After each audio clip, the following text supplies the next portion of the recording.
Now, we're playing again HOK or sa mga tinatawag na Honor of Kings. Tayo ngayon ay magra-rank at babawiin natin ang mga star na nabawas nung nakaraang linggo. And so, let's start the game.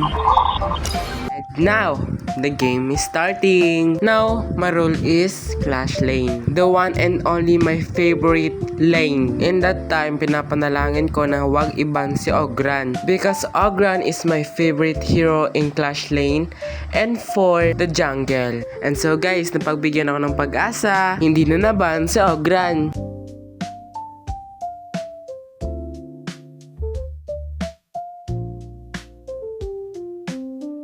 Hi guys, habang naghihintay ako, paisip ako, bakit hindi ko makuha ang skin ni Ogran? Bakit?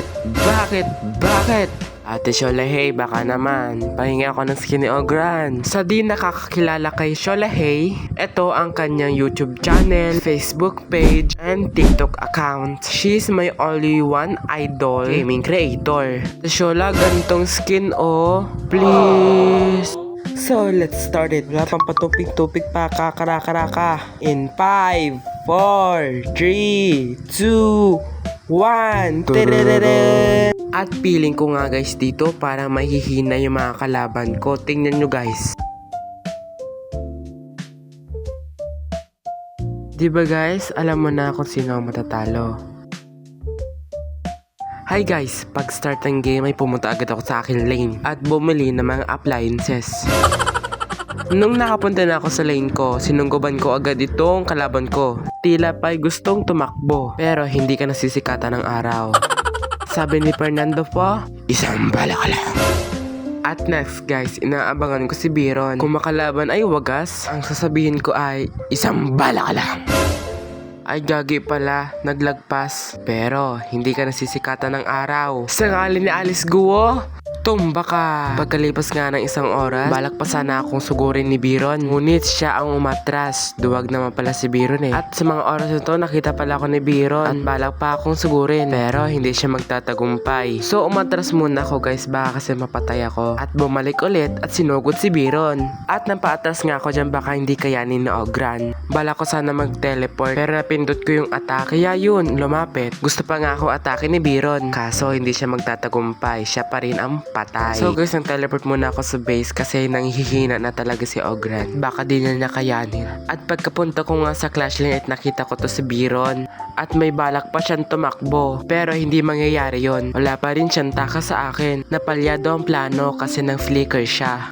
At hindi ko na siya naabot dahil may tower na nakaabang. Mabawi ako kay Biron. Patay. Sorry Wukong, ako nakapatay. Sorry. At pumunta naman ako ng mid lane para sugurin sila. At kahit anong takbo niya, mapapatay pa rin siya. Ang next target ko naman ay si Lucian. At ginamit ko na dito ang aking ulti. Ngunit parang tumatakbo siya. At doon na nga po nasayang ang aking ulti. Wala na akong magagawa kundi tanggapin iyon. Pagkatapos niyan lumabas sila sa tore. At pinindot ko na lahat ng aking mga skill. Lahat gagawin ko para lang sa'yo. At dito guys, napatay ko si Laura. At dito guys, napatay ko si Biron. At sayang si Lucian, hindi ko napatay. Pero nakasalubong ko si Lam. Aking itong pinatay.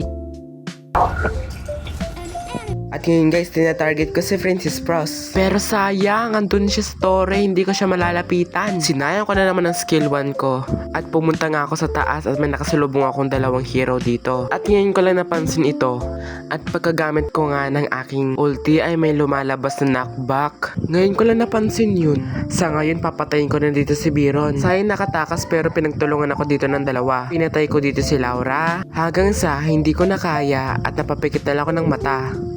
Pagkatapos ko nga mag-heal, ay pumunta ko ng mid lane at sinugot si Lucian at si Princess Frost. Sa wakas napatay ko dito si Princess Frost at sa wakas patay niya naman ako. Pagkatapos kong siraan yung tore, nagpaulan naman si Princess Frost ng ice at muntik na ako dito madedo. Habang nasa jungling ako, sumama na ako sa baradugulan ng mga kalaban at pinagpapatay sila.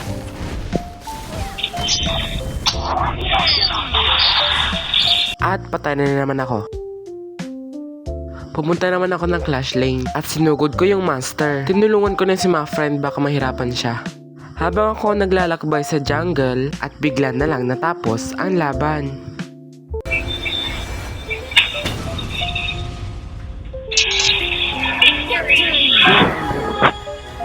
So ayun, nadagdagan man ako ng star. And dyan na po nagtatapos ang ating gaming vlog.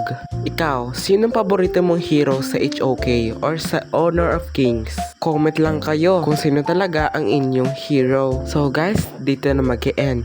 So don't forget to subscribe, like and comment and click the notification bell para updated ka whenever I upload na new gaming video.